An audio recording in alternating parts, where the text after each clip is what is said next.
Assalamualaikum warahmatullahi wabarakatuh. Masya Allah, luar biasa sekali ya Bapak Ibu seluruhnya. Alhamdulillahirrahmanirrahim. Puji syukur kehadiran Allah Subhanahu wa Ta'ala berikan kita nikmat sehat dan nikmat kesehatan yang luar biasa sehingga bisa hadir dalam kegiatan saya hari ini, yaitu mengenai aksi nyata desiminasi budaya positif. Udah tahu ya Bapak Ibu ya, nama saya siapa? Udah kenal belum? Kalau kata pepatah tidak kenal maka tidak tumbuh rasa sayang. Pengen sayang-sayangan kan? Ya, boleh. Maaf Pak. Oke. Bapak dan Ibu, terima kasih telah datang, terutama untuk kepala sekolah kita telah memberikan kesempatan untuk hadir ya Pak ya. Terima kasih banyak, dan juga kepada seluruh guru-guru SDN Transpangkalan. Baiklah Bapak Ibu, sebelum memulai kegiatan acara hari ini, saya ingin kita ada ice breaking sedikit, karena ini masih siang. Kelihatan banget mata-matanya Bu Umi itu agak-agak loyo gitu kan, matanya Bu Wina agak loyo, jadi harus butuh ice breaking, bergerak. Tapi ini nggak gerak sih, tapi kita main tebak-tebakan aja. Siap tidak Bapak dan Ibu seluruhnya? Siap. Maaf ya, lagi batuk. Oke, sebentar, kita ice breaking dulu.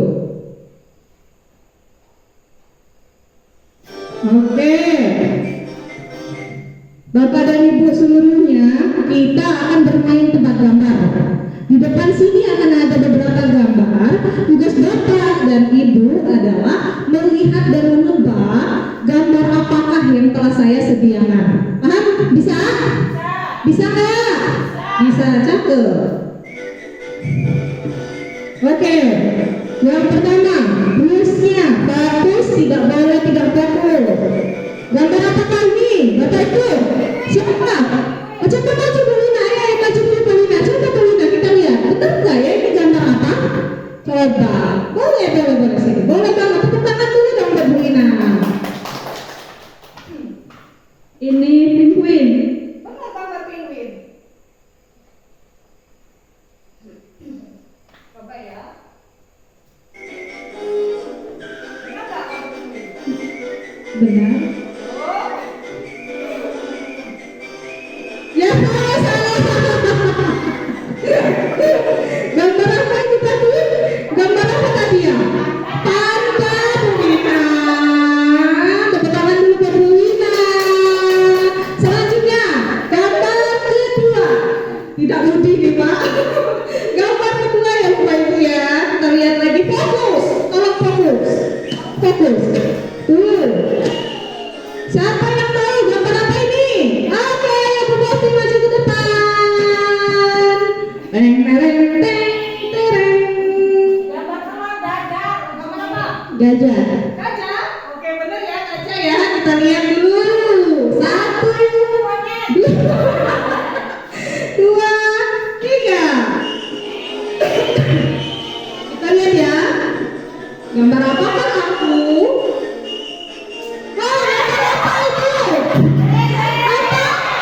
Apa Pak? Gabek, gajah bebek. Tepuk tangan dulu. Masih ada, sabar, masih banyak. Selanjutnya, ini soal terakhir. Tolong harus fokus, ya. Konsentrasi kita. Soal ketiga, coba kita lihat. Tuh, fokus, kata bapaknya. Kita lihat ya. Nah, apakah ini? Siapa yang tahu dari gambar ini? Apa? Ayo. Itu gambar sedang apa? Tarik. Oke, terus? Sim. Hah? Tarik SIM. Itu atasnya ada kata-kata apa? Tarik ke bulan. Apa? Ayo, siapa yang tahu? Tarik. Rasa bunyi. Salah. Ayo yang fokus. Gak ada yang tahu. Wah, siapa ayo? Tarik kesimpulan. Apa?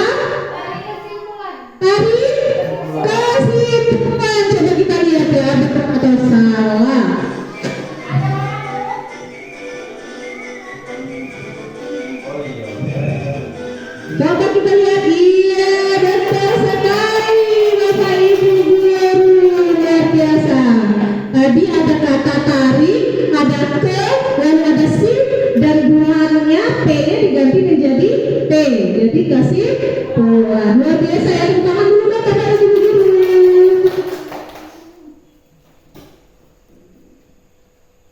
Agak sunyi ya langsung. Oke. Nah, sekarang kita masuk.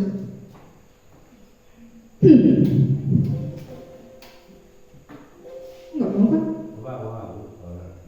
Oh iya. Oke, tadi kita sudah ice breaking Bapak dan Ibu guru sebelumnya. Saat ini kita akan masuk ke topik yang pertama, yaitu pembahasan mengenai budaya positif. Tapi sebelum kita masuk kegiatan budaya positif, saya ingin membuat dulu kesepakatan dalam forumnya kita. Ya Bapak Ibu ya. Jadi kesepakatan dalam forumnya kita ini boleh diganti kalau tidak sama, tidak sesuai, atau Bu saya ingin menambahkan, boleh. Nah, ini kesepakatan forum diseminasi hari ini. Yang pertama yaitu menjadi pendengar yang baik. Bisa atau tidak? Setuju atau tidak? Setuju. Lalu yang kedua ada tidak mengobrol dalam forum. Setuju? Bapak dan Ibu? Boleh ngobrol di samping? Boleh. Oh saya suruh. Yang ketiga ini yang paling utama, yaitu selalu senyum dan bahagia. Setuju atau tidak? Setuju. Kalau saya setuju sekali. Tidak punya duit pokoknya bahagia. Oke, next. Oke, curhat. Oke, Bapak dan Ibu guru kita di depan ini ada penjelasan singkat mengenai budaya positif. Ada yang bisa bantu saya untuk maju ke depan? Menurut Bapak dan Ibu guru, pandangan Bapak dan Ibu guru, budaya positif itu seperti apa? Ada yang bisa bantu maju ke depan? Mungkin Bu Umi, ya. Ayo Bu, kita tangan dulu dong. Apa Pak? Oh iya, harus. Itu tadi pagi saya foto di sini. Budaya positif menurut Ibu? Budaya positif kalau menurut saya itu kebiasaan-kebiasaan baik yang dilakukan di sekolah. Kebiasaan baik apa yang dilakukan oleh seluruh warga sekolah, baik guru maupun siswa. Terima kasih Bu. Beri tepuk tangan dulu dong Bapak dan Ibu guru seluruhnya. Luar biasa sekali ya. Benar seperti yang dikatakan oleh Bu Umi, bahwa budaya positif itu adalah suatu tindakan atau suatu kebiasaan-kebiasaan yang harus ada di sekolah. Nah, ini ada penjelasan singkatnya. Budaya positif adalah kebiasaan-kebiasaan baik yang mengacu pada nilai-nilai kebajikan yang ingin diterapkan di sekolah agar mewujudkan murid yang berperilaku berbudi pekerti. Jadi tujuan adanya budaya positif ini agar murid-murid kita itu memiliki nilai-nilai yang berbudi pekerti luhur atau yang baik. Nah, selanjutnya next. Oke, di dalam budaya positif ini Bapak dan Ibu guru, yang saya ketahui ada 7 bagian yang akan kita bahas pada hari ini. Yaitu yang pertama adalah pembelajaran dengan paradigma baru. Pembelajaran dengan paradigma baru. Yang kedua adalah disiplin positif. Yang ketiga adalah motivasi perilaku manusia. Yang keempat adalah kebutuhan dasar manusia. Yang kelima adalah posisi kontrol guru. Yang keenam keyakinan sekolah atau kelas. Dan yang terakhir adalah segitiga restitusi. Jadi 7 bagian ini yang akan kita pelajari pada hari ini. Bapak dan Ibu guru seluruhnya, kita akan membahas kalau yang pada bagian poin pertama, 2, 3, dan keempat itu kita akan ada materi sebentar. Nah, lalu nanti di bagian 5, 6, dan 7 nanti kita akan melakukan praktek langsung. Bagaimana pelajar untuk mengetahui posisi kontrol guru itu seperti apa, lalu bagaimana caranya kita membuat keyakinan kelas, lalu yang ketiga bagaimana kita mempelajari segitiga restitusi. Kecepatan atau tidak ya Bapak dan Ibu guru? Pas? Pas bisa dipahami? Kalau lapar nanti kita makan. Oke, siap ya. Maaf ya, lagi batuk. Oke, yang pertama. Tadi kan kita belajar yang pertama adalah pembelajaran dengan paradigma baru. Apa itu paradigma baru? Berarti maksudnya adalah ilmu yang baru yang diharapkan dalam dunia pendidikan kita sekarang itu seperti apa. Nah, ini gambarannya ya Bapak dan Ibu guru.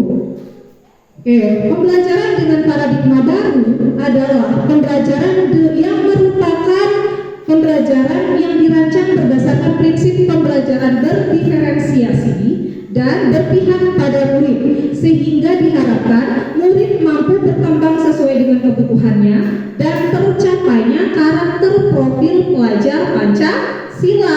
Kita ketahui ya Bapak Ibu Guru, saat ini kan kita sudah masuk kurikulum apa? Merdeka. Pasti keinginannya adalah murid-murid yang memiliki karakter profil pelajar Pancasila. Benar atau tidak? Benar. Ada berapa karakter profil pelajar Pancasila, Bu Ina? Oke, 6. Coba Bu Umi, apa aja sih Bu? Bisa bantu saya? Bertakwa dan Oh, sebentar. bagi-bagi. Bertakwa dan beriman kepada Tuhan Yang Maha Esa. Allah, tepuk tangan dulu. Pak Dadi sama Pak Dadi. Mandiri, Kopi. Kolaboratif, Oke, lanjut lagi. Bu Pina. Ayo. Inovatif. masih ada yang kurang tidak? Ada apa yang belum? Kreatif dan gotong royong. Jadi Bapak Ibu Guru seluruhnya, saat ini pendidikannya kita itu berpusat pada murid, bukan lagi berpusat pada guru. Jadi guru hanyalah sebagai pendamping di dalam kelas, dan kita sebagai seorang guru harus melakukan semuanya itu berpusat kepada anak murid, dengan tujuannya agar anak-anak itu bisa lebih mandiri, lebih kreatif, bisa lebih leluasa menemukan potensi-potensi dalam diri mereka sendiri. Bisa kita lanjut Bapak dan Ibu Guru seluruhnya? Lanjut, jangan ngantuk dulu ya. Ini masih pagi, masih pukul 7 pagi. Oke, lanjut sekarang.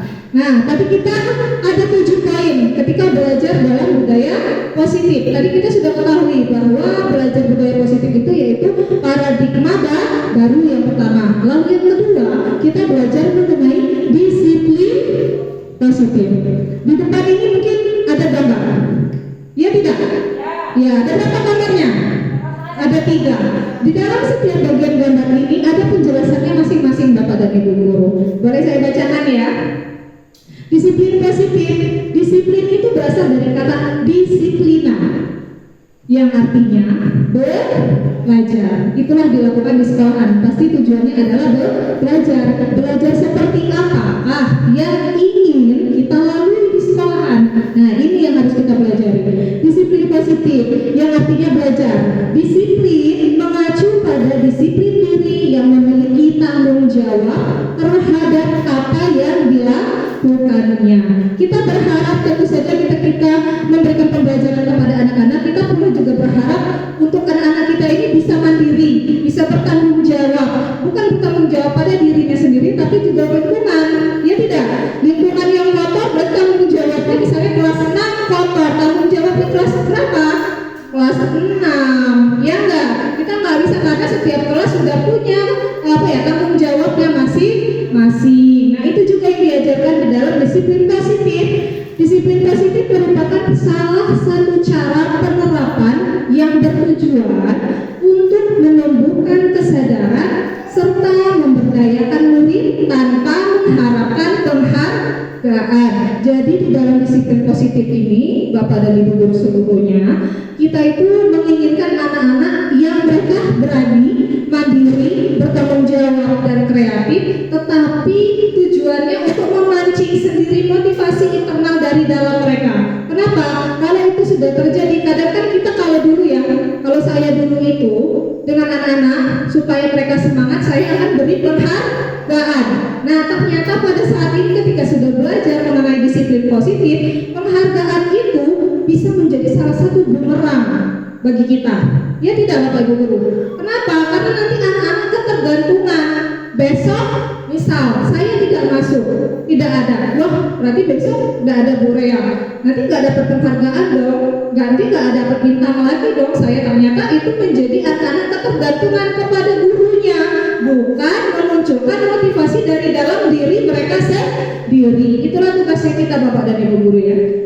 Lalu yang ketiga, disiplin positif mengarahkan murid untuk berperilaku yang mengacu pada nilai-nilai kebajikan dan membangkitkan motivasi intrinsiknya. Nah, itulah gunanya kita sekarang, Bapak dan Ibu guru, belajar mengenai disiplin positif. Apa yang harus kita tingkatkan, yaitu bagaimana membangkitkan rasa motivasi anak-anak. Mereka misalnya datang ke sekolahan, aku nggak mau datang sekolah terlambat karena kalau dulu biasanya, sekarang mungkin masih terjadi ya, aku nggak bisa datang terlambat, aku nggak mau datang terlambat biar aku tidak dihukum oleh guru. Berarti kan itu berarti anak-anak takut karena dihukum, bukan karena pengen dari dalam diri sendiri. Misalnya aku pengen datang tepat waktu karena aku ingin pintar, aku ingin belajar. Nah, itu kan berarti masih harus kita pancing terus kepada anak-anak kita untuk menunjukkan motivasi intrinsik. Baik, selanjutnya next. Nah, disiplin positif tadi kan kita belajar bagaimana membangkitkan nilai-nilai kebajikan kepada anak didik kita. Inilah Bapak dan Ibu guru. Nilai-nilai kebajikan apa?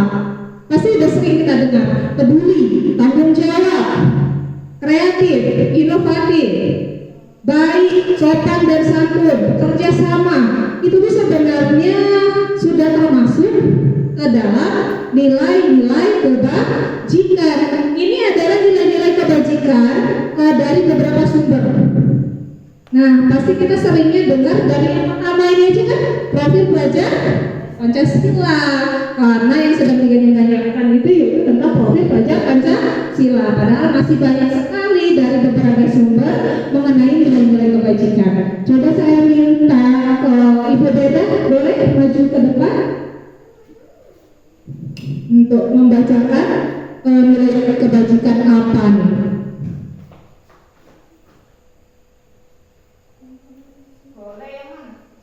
Yang pertama, profil pelajar Pancasila. Beriman dan bertakwa kepada Tuhan Yang Maha Esa, berkebinekaan global, gotong royong, mandiri, kreatif, dan bernalar kritis. Luar biasa kepada Ibu Beda. Kalau profil pelajar Pancasila kita sudah tahu ya. Nah, lalu ada lagi nilai-nilai kebajikan dari beberapa sumber. Ada Ibu Primary Years Program, lalu ada keterampilan hidup atau life skill, lalu ada petunjuk hidup. Jadi Bapak Ibu guru bisa menentukan sendiri nilai-nilai kebajikan seperti apa, tapi bersama anak-anak ya. Nah, nanti itu kita akan belajar bagaimana menentukan nilai-nilai kebajikan yang akan kita lakukan di kelas. Belajarnya melalui apa? Membuat keyakinan kelas. Nah, jadi nanti ketika kita membuat keyakinan kelas harus mempelajari, harus melihat nilai-nilai kebajikan seperti apa yang ingin anak-anak kita itu miliki. Paham ya Bapak Ibu guru ya? Nah, bisa kita gunakan di sini kata-katanya. Ada toleransi, rasa hormat, integritas, mandiri, menghargai, lalu ada keterampilan hidup, dapat dipercaya, lurus hati, pendengar yang aktif, tidak merendahkan orang lain, dan memberikan yang terbaik dari diri. Inilah untuk nilai-nilai kebajikan. Next. Oke. Kita selanjutnya akan belajar mengenai motivasi perilaku manusia. Nah, manusia itu kan pasti memiliki motivasinya sendiri. Bisa dari eksternal, bisa juga dari internal. Eksternal itu kan berarti dari orang lain, dari luar. Misal Bu Rea kerja, masuk terus setiap hari karena takut diminta kepala sekolah, berarti itu sudah masuk motivasi eksternal ya, ya kan? Nah, kalau misalnya gini, Bu Rea masuk terus setiap hari, datang tepat waktu karena ingin mengajar dengan anak-anaknya tepat waktu dan tidak ingin meninggalkan murid-murid mereka terlalu lama. Itu berarti motivasi dari mana? Dari dalam diri sendiri. Berarti kita sebagai manusia ini pasti melakukan sesuatu itu, tindakan kita itu pasti dipengaruhi, bisa dari orang lain, bisa juga dari kita sendiri. Nah, inilah ada 3 motivasi perilaku manusia yang akan kita pelajari, yaitu pertama, untuk menghindari rasa ketidaknyamanan atau hukuman. Tadi kan Wina datang tepat waktu supaya tidak dimarah kepala sekolah. Berarti Bu Wina untuk menghindari rasa ketidaknyamanan atau hukuman. Terus yang kedua, untuk mendapatkan imbalan atau penghargaan dari orang lain. Datang ke sekolah, Umi Latifah datang ke sekolah tepat waktu karena akan diberikan sertifikat sebagai guru terdisiplin di SDN Transmart. Berarti itu masuk motivasi apa? Oke, mendapatkan imbalan, benar kan? Nah, lalu berarti yang paling satu dan kedua ini masih masuk motivasi apa? Eksternal dari luar. Baik, lalu selanjutnya adalah yang ketiga, untuk menjadi orang yang mereka inginkan dan mempercayai diri sendiri dengan nilai-nilai yang mereka percaya. Itu masuk ke dalam motivasi apa?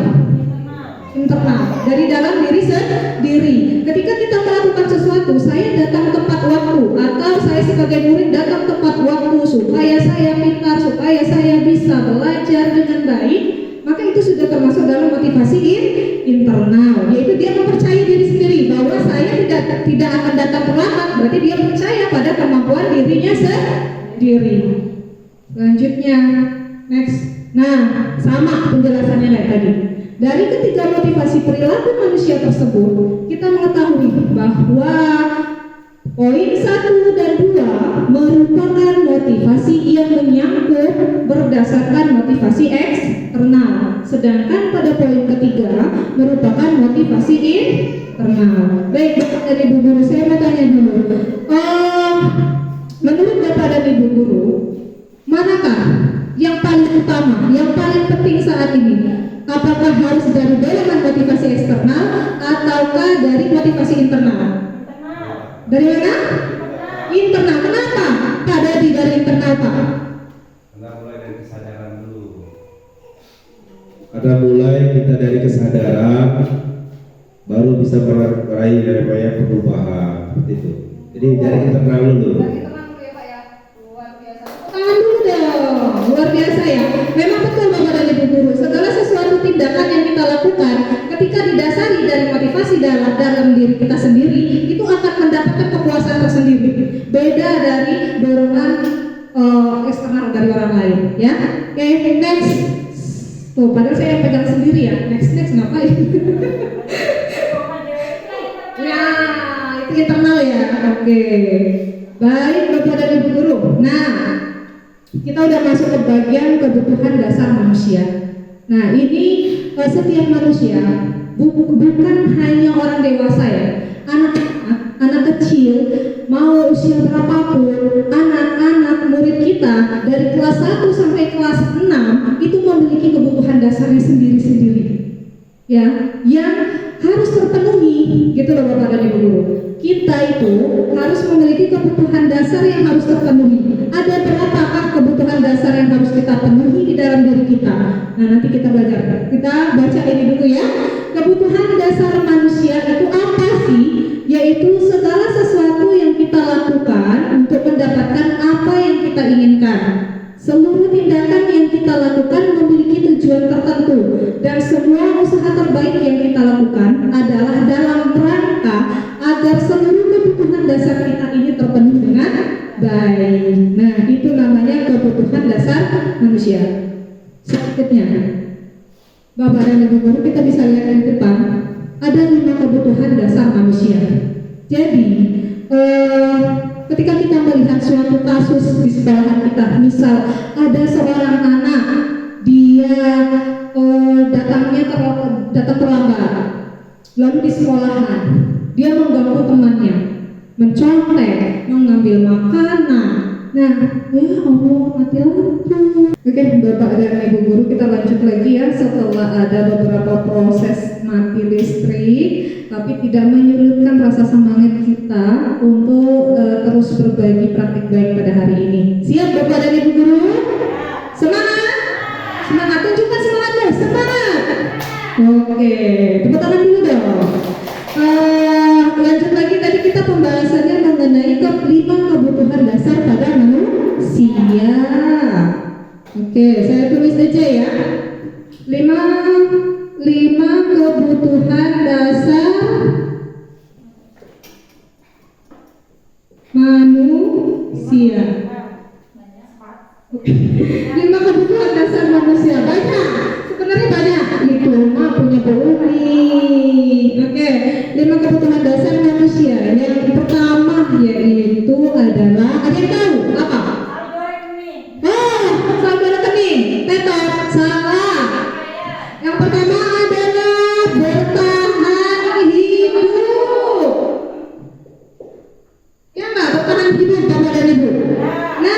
tadi seperti saldo rekening, pakaian, makanan, minuman, kesehatan, ya dah, itu masuknya ke dalam bagian kebutuhan dasar yaitu bertahan hidup. Benar kan?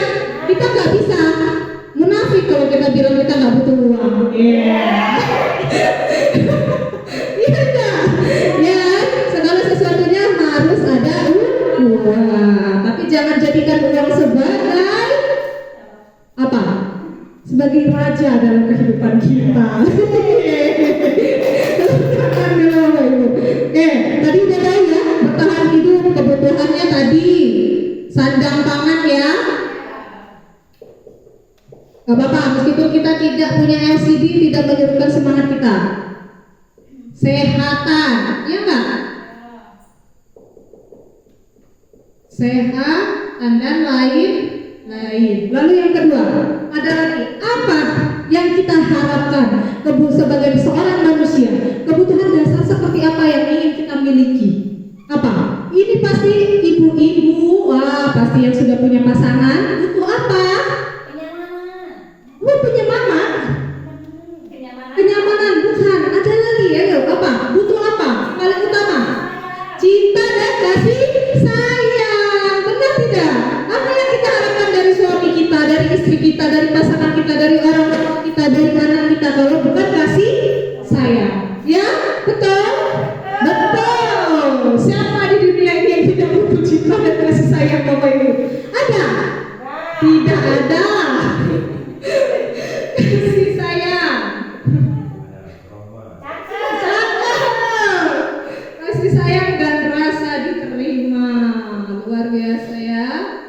Oke, tadi udah paham lah ya apa tujuannya kita memiliki rasa kasih sayang dan rasa diterima. Berarti diterima itu kita diakui.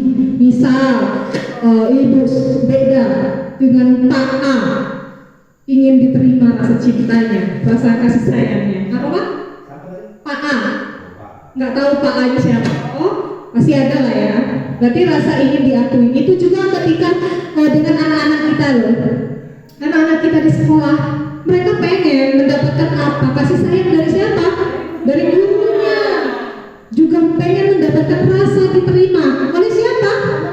Oke, dengan teman-teman dan dengan guru. Jadi di rumah anak-anak butuh kasih sayang dan rasa diterima di lingkungan keluarga bersama orang tuanya. Ketika di sekolahan, anak-anak murid itu membutuhkan kasih sayang dan rasa diterima oleh guru dan teman-temannya. Paham ya Bapak dan Ibu guru? Paham. Pokoknya kalau masalah cinta mencinta, saya akui pasti kalian pada paham. Paham. Oke. Oh, luar biasa, sudah pengalaman semua. Mantap. Yang belum punya pasangan belum berpengalaman, Ibu. Oke, yang ketiga, kebutuhan dasar manusia apa yang ingin kita penuhi setelah rasa bertahan hidup, setelah kasih sayang dan rasa diterima? Apa yang ingin kita penuhi lagi? Yaitu rasa jalan-jalan itu apa? Bersenang-senang. Berarti kebutuhan dasar kita yang harus terpenuhi adalah rasa kesenangan.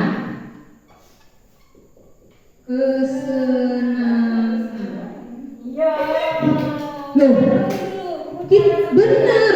Seorang istri tidak diajak jalan-jalan di rumah langsung cemberut. Udah lapar. Ya dah. Begitupun dengan anak-anak. Itu ketika orang dewasa. Nah, tapi ini ketika dengan anak-anak, rasa dunianya anak-anak, apalagi ketika anak-anak yang masih di sekolah dasar, masih memiliki suatu hubungan, rasa kesenangan mereka itu harus selalu dipenuhi Bapak dan Ibu guru. Jangan kita sebagai seorang guru karena pengen ketercapaian nilainya bagus, pengennya anak-anak nilainya bagus, terus-terusan dijojolin sama pelajar. Padahal ada sesuatu dari anak ini. Bisa jadi dia si A nggak bisa baca karena bosen Bu, misalnya di kelas belajarnya kayak gitu-gitu aja, tidak ada kesenangan di dalam lingkungan kelasnya, tidak terjadi interaksi yang bahagia antara guru dan siswa. Bosen nggak? Gurunya aja disuruh duduk di sini aja kadang masih muak-muak, apalagi anak-anak. Jadi ketika di kelas pun kita harus tuntut, harus apa ya? Bukan tuntut, harus adakan rasa kesenangan dan bahagia di dalam kelas. Oke, yang keempat, di kebutuhan dasarnya selanjutnya yaitu ada kebutuhan dasar kebebasan. Oke, kebebasan ini maksudnya apa? Bapak dan Ibu guru, tahu nggak? Bebas apa? Bebas berpendapat. Oke, benar sekali Bumi. Tepuk tangan dulu dong buat Bumi. Benar sekali Bapak dan Ibu guru. Kebebasan apa yang diharapkan seorang anak ketika di sekolah? Jangan kekang anak-anak karena kita merasa bahwa kita adalah seorang guru.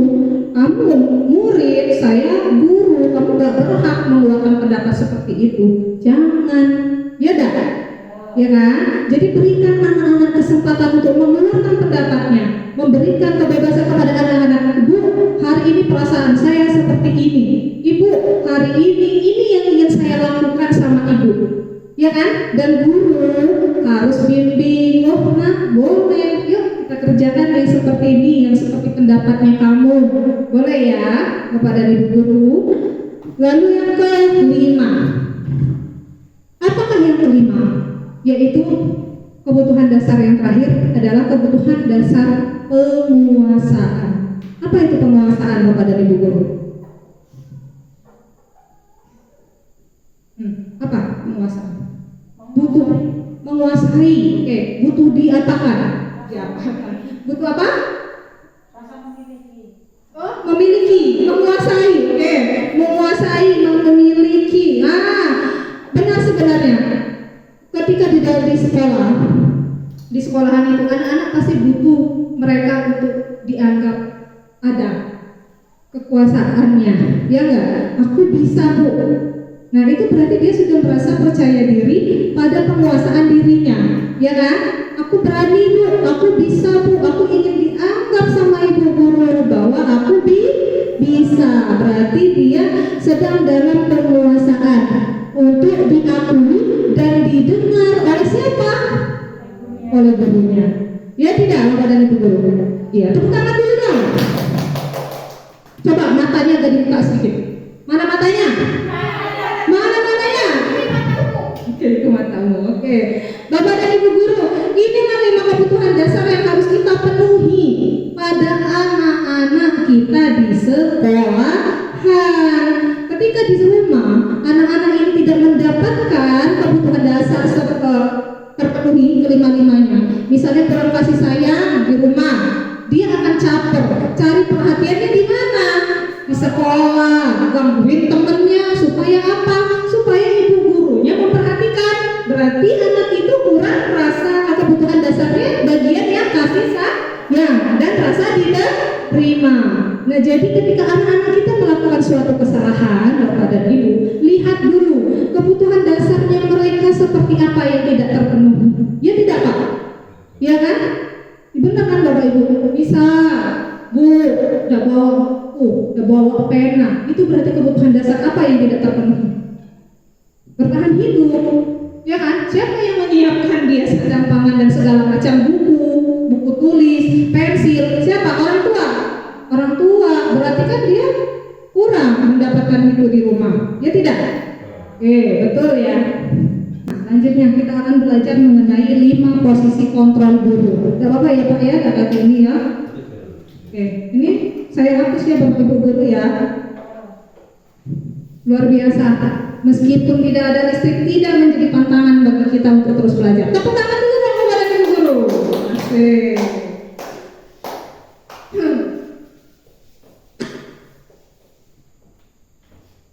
Oke, kita akan belajar mengenai 5 posisi kontrol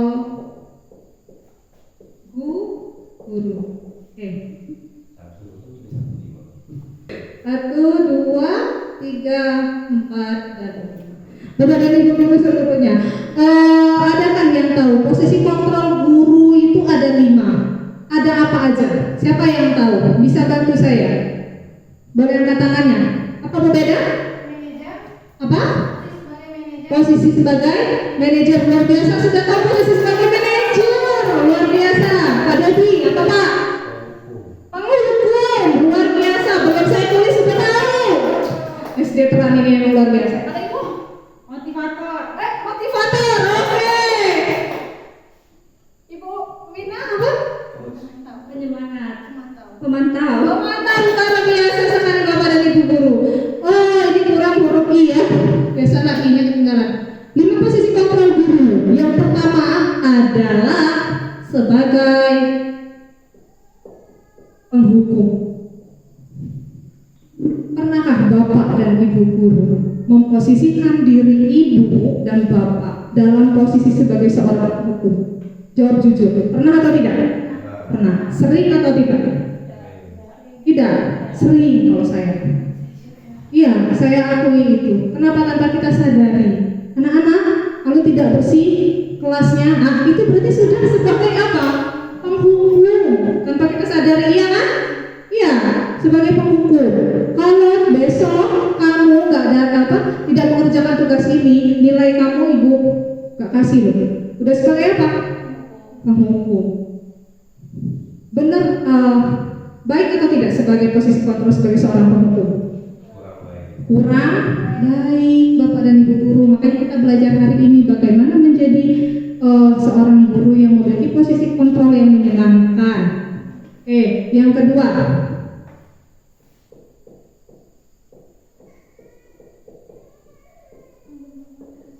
membuat rasa salah. Pernah tidak berada di posisi ini? Kalau saya pernah, sering, saya akui. Contohnya seperti apa? Posisi kontrol sebagai pembuat rasa bersalah. Contohnya seperti ini. Beda seorang murid kelas 5 datang ke sekolah terlambat. Dan setelah datang ke sekolah, ternyata pakaiannya, atributnya tidak lengkap. Dia hanya menggunakan misalnya itu di hari Senin ya, harusnya pakai atribut yang lengkap. Dia hanya menggunakan baju merah putih dan sepatu tanpa ada atribut topi ataupun dasi. Lalu sebagai seorang guru saya akan bertanya seperti ini, Beda, kamu kenapa datang terlambat? Karena saya kesiangan Bu. Kamu kalau datang terlambat seperti ini, teman-temanmu nanti bisa nyontohin. Kalau di sekolahan kita ternyata bisa datang terlambat. Kamu mau teman-teman kamu nyontohin sikap kamu ini?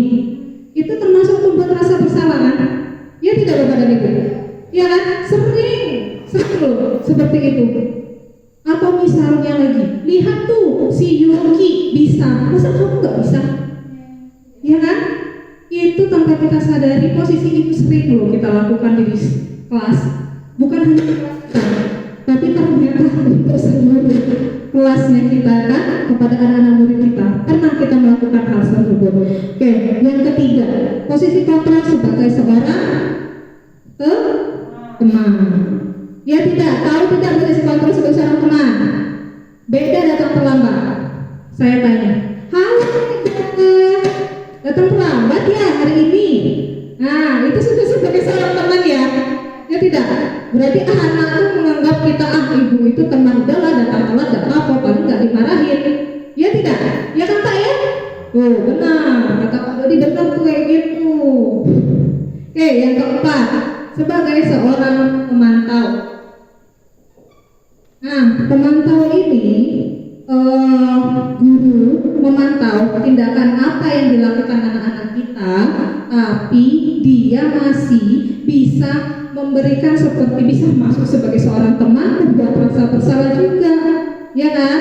Tapi agak lebih tinggi tingkatannya rasa apa ya Pak ya? Rasa kesabarannya di pemantau, karena bahasa mungkin yang digunakan lebih halus dan lebih lembut kepada anak-anaknya. Nah, yang terakhir tadi benar kata Bu Beda.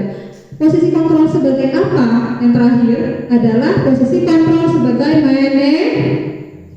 Luar biasa, tepuk tangan dulu Pak Bu Beda. Jangan-jangan Bu Beda udah sering ya melakukan ini posisi kontrol manajer.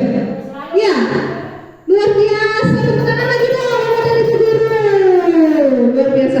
Posisi kontrol terakhir ini adalah yang paling tepat untuk memecahkan suatu masalah di kelas ataupun di sekolah. Seperti apa manajer ini akan kita bahas setelah ini. Pesan-pesan berikut ini. Oke, tepuk tangan dulu dong.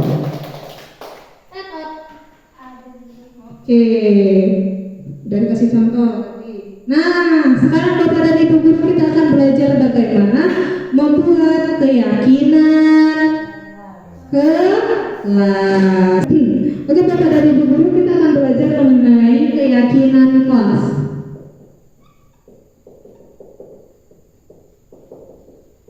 Oke, keyakinan kelas. Kenapa ya? Saya mau tanya dulu.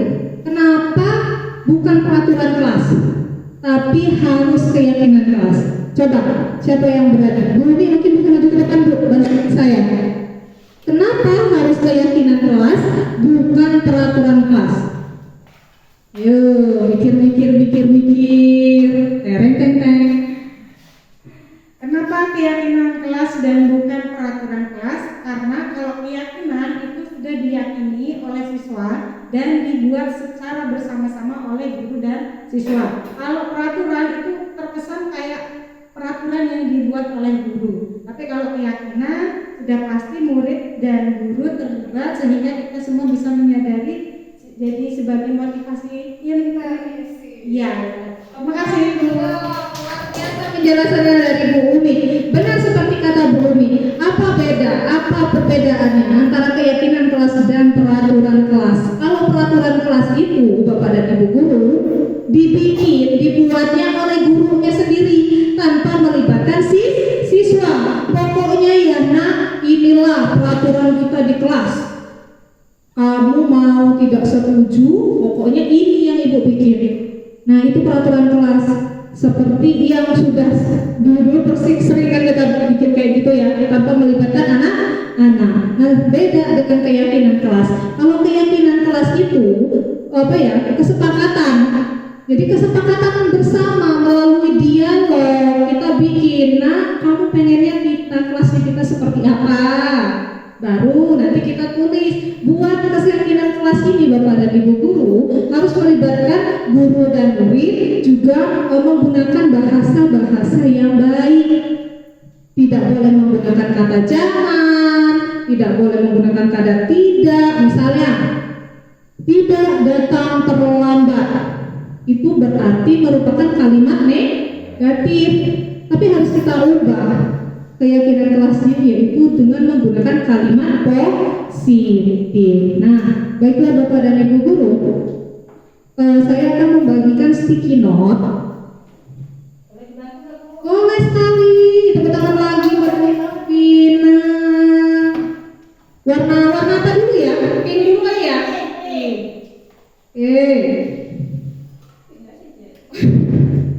Sudah warna apa Bapak? Yang di nanti Bapak Ibu boleh tulis di sini ya. Kita bikin keyakinan kelas seperti apa atau keyakinan di sekolah seperti apa yang ingin kita buat. Tapi boleh misalnya buat dari kalimat yang negatif dulu, boleh nanti kita ubah ke dalam bentuk kalimat positif.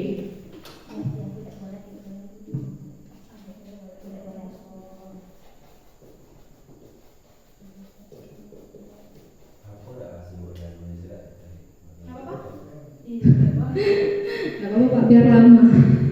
Yo, boleh keyakinan kelas boleh dari kalimat negatif dulu, boleh nanti kita ubah ke dalam kalimat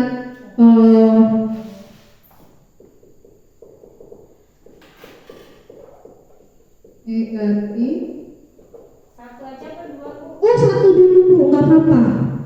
Keyakinan kelas ini tidak usah banyak-banyak ya Bapak Ibu ya. Kenapa? Karena supaya memudahkan anak-anak untuk ingat keyakinan kelasnya kita. Boleh ditempel di sini. Ini kalimat apa? Oke, boleh tempel. Gak kasih nama nggak apa-apa. Mau kasih nama boleh. Mau kasih les boleh. Mau kasih uang apa lagi? Boleh banget.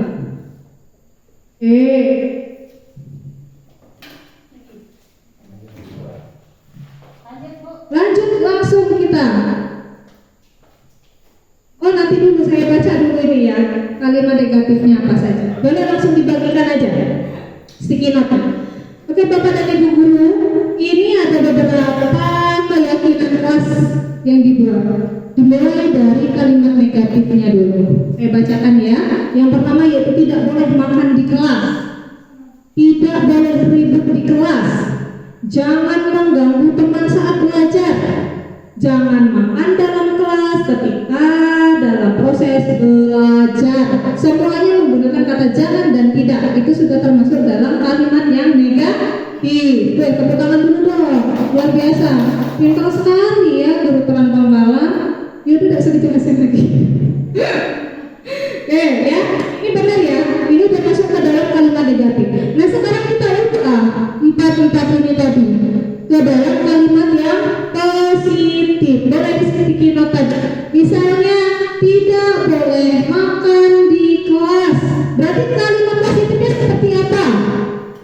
Makan di waktu istirahat. Oke, benar sekali. Makan di waktu istirahat. Tulis boleh dan sini boleh. Tulis aja.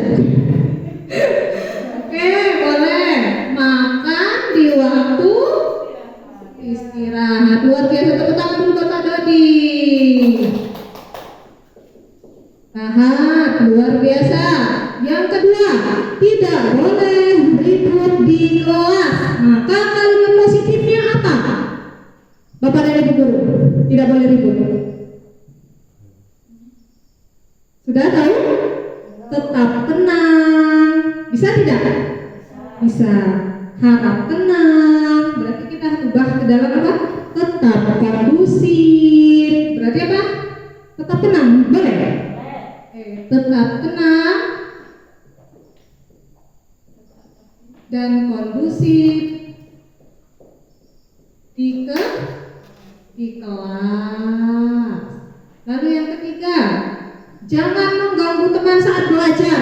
Wah ini Pak Dodi yang nulis ini. Berarti Pak Dodi sering ganggu kawan ya? Apa kalimat positifnya? Jangan mengganggu teman saat belajar. Berarti kalimat positifnya apa? Sebenarnya Bapak dan Ibu guru, antara tidak boleh ribut di kelas dengan jangan mengganggu teman saat belajar itu sama. Ya dah. Ya, berarti yang kita harapkan dari nomor 2 dan nomor 3 ini tetap tenang dan kondusif ketika dalam proses pembelajaran. Berarti nomor 3 udah bisa masuk ke sini ya? Bisa? Nah, oke, sekarang nomor 4. Tetap aktif dalam belajar. Oh boleh Pak, boleh sekali. Tulis ya Pak. So aktif ya. Aktif dalam belajar. Tepuk tangan lagi buat Pak Dodi, dapat 100. Saya udah boleh kasih penghargaan. Ya, sekarang ngasih duit 100. Oh boleh.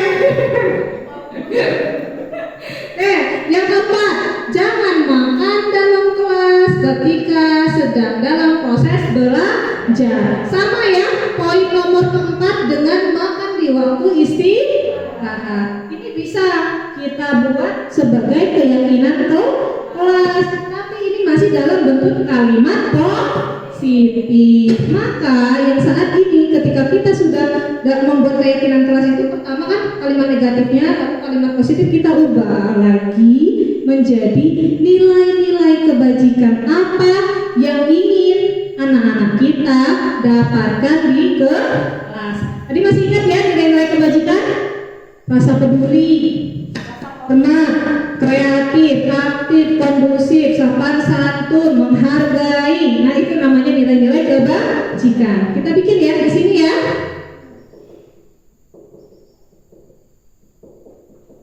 Nilai-nilai kebajikan. Oke, yang pertama langsung aja. Makan di waktu istirahat. Nilai-nilai kebajikan apa? Menghargai. Yang siapa mau menghargai siapa? Menghargai makanan. Menghargai guru dan teman. Pinter. Menghargai. Yang kedua ada lagi. Tetap tenang dan kondusif di kelas. Maka nilai-nilai kebajikannya apa? Tetap tenang. 1. Menghormati. Luar biasa Bu Bumi. Yang ketiga nilai kebajikannya aktif dalam belajar. Berarti apa? Kebajikannya bisa bergotong royong. Gotong royong bisa. Disiplin ya. Oke. Luar biasa Bapak Ibu, tepuk tangan dulu dong. Nilai kebajikan kita sudah buat. Nah sekarang Bapak dan Ibu, setelah kita bikin nilai-nilai kebajikannya, kita akan belajar bagaimana membuat tabel T dan tabel Y. Boleh pakai sticky note, ya. Nanti maju ke depan. Kita mulai dulu dari tabel T. Apa itu tabel T?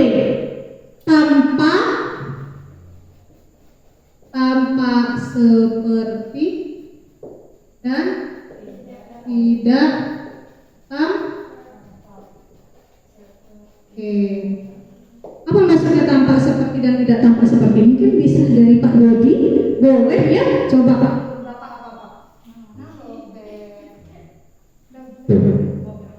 Tampak seperti siswa menghargai, tidak tampak seperti siswa masih mengganggu teman yang lagi belajar. Wah, luar biasa, tepuk tangan dulu.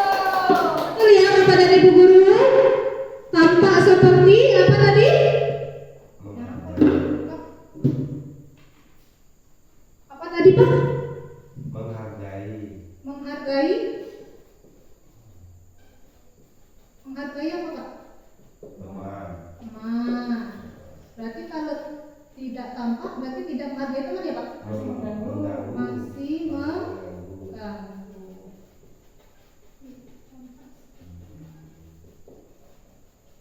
Nah, oke. Kalau yang kedua, menghormati. Tampak sepertinya apa? Coba. Juni apa? Tampak. Sepertinya Kalau menghormati siswa aktif di kelas. siswa aktif di kelas. Belajar. Oke. Tidak tenang. Siswa aktif di kelas. Berarti kalau tidak tampaknya seperti apa? Siswa tidak aktif, lesu. Lesu. Males, nggak semangat belajar. Siswa tidak aktif. Berarti ya? Tidak aktif atau Iya. malas. Malas. Siswa malas di kelas. Oke, yang ketiga. Oh ini udah yang ketiga. Sama ya Pak ya. Sama sebenarnya antara nomor 2 dan nomor 3. Udah 2 aja ya Bapak ya. Boleh kan? Boleh. Oke sekarang kita ke tabel Y. Y yang keras. Yeay. Yang keras. Yeay. Oke, kurang semangat. Yang keras. Yeay. Y. Apa itu Y? Tabel Y. Tabel Y ada yang terdengar, terlihat dan apa? Lagi ya. Di tabel Y yang pertama yaitu ada terlihat, terdengar,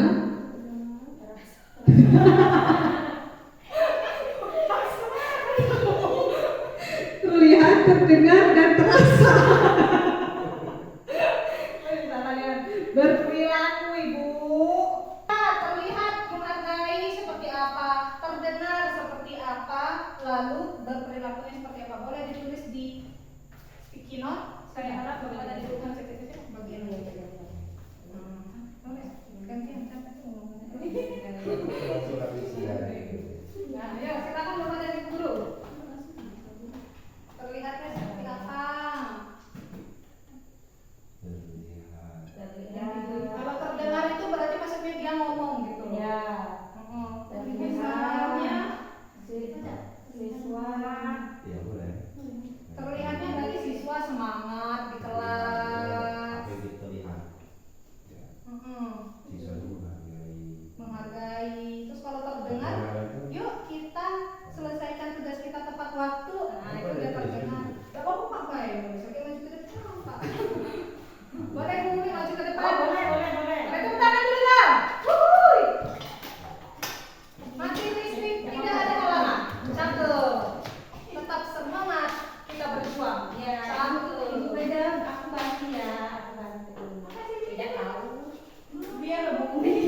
Oke, baik, terima kasih Bu. Saya akan membacakan hasil dari keyakinan kelas yang kita bikin bareng-bareng ya.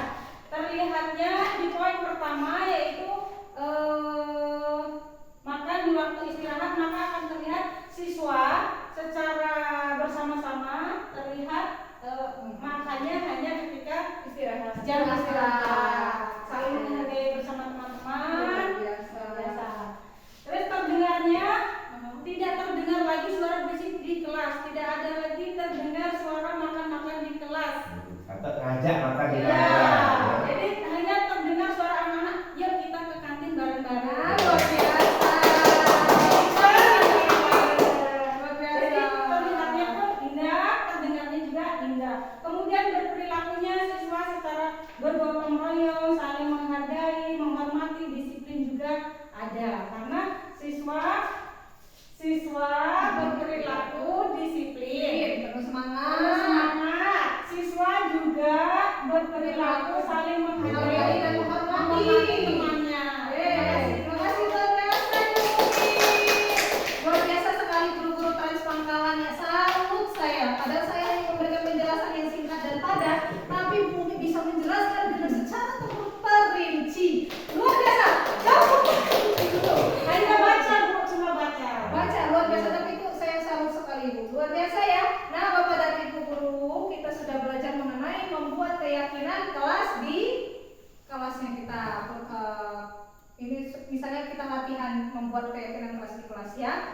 Baik, selanjutnya Bapak dan Ibu guru kita akan belajar mengenai segitiga restitusi. Segitiga restitusi ya. Ya. Restitusi. Baiklah Bapak dan Ibu guru, kalau di segitiga restitusi itu memiliki 3 tahapan. Restitusi itu apa sebenarnya? Tahu Ibu? Pak tahu? Ini jelasin. Belum tahu ya. Oke. Restitusi itu berarti maksudnya Bapak dan Ibu guru dengan pemahamannya saya suatu cara, suatu tindakan yang dimana kita melakukan dialog dengan siswanya kita untuk mencari tahu permasalahan apa yang terjadi di kelas ataupun di sekolahan kita dengan mencari mencari solusi untuk membuat anak kita ini merasa nyaman, mandiri dan bertanggung jawab dan dia bisa kembali ke dalam kelompoknya lagi. Jadi jangan sampai anak ini melakukan tindakan kesalahan dibuat kita biarin, kita ya udah nak, kalau misalnya dia datang terlambat, ya udah nak kamu pulang aja ke rumah. Berarti kan dia tidak dikembalikan lagi dalam kelompoknya. Nah itu malah menyebabkan lagi dia datang terlambat disuruh pulang, nambah lagi, ada kasus baru lagi yang terjadi, iya kan? Nah itu maksudnya restitusi. Jadi dalam segitiga restitusi ini, Bapak dan Ibu guru ada 3 tahapannya. Yang pertama yaitu menstabilkan. Identitas. Lalu yang kedua adalah validasi masalah. Dan yang ketiga adalah menanyakan keyakinan. Keyakinan ini bukan keyakinan agama ya, keyakinan kelasnya. Jadi inilah Bapak dan Ibu guru, ketika dalam proses mencari solusi di kelas bersama anak murid kita yang memiliki masalah, ada 3 tahapan, yaitu menstabilkan identitas, validasi masalah, dan menanyakan keyakinan. Menstabilkan identitas itu bagaimana? Maksudnya itu ibu atau bapak tanya kepada anaknya ketika dia datang terlambat, alasannya kenapa nak kamu datang? Budi, kesini dulu. Kenapa kamu hari ini datang terlambat? Itu berarti kita menstabilkan identitas. Lalu validasi masalah. Validasi masalah ini kita tanya alasannya kenapa, gitu. Jadi jangan sampai anak kita itu datang terlambat, kita mah nggak mau tahu ya, ibu, alasan kamu. Oke, validasi, tanya dulu alasannya. Biarlah mereka mengeluarkan pendapatnya dulu, baru nanti kita tanyakan keyakinan kelas apa yang mereka yakini di dalam dirinya mereka. Ini Bapak dan Ibu, segitiga restitusi ini terjadi ketika kita melakukan posisi kontrol apa? Nah, nyambung yang tadi. Posisi kontrol apa? Manajer. Seorang manajer.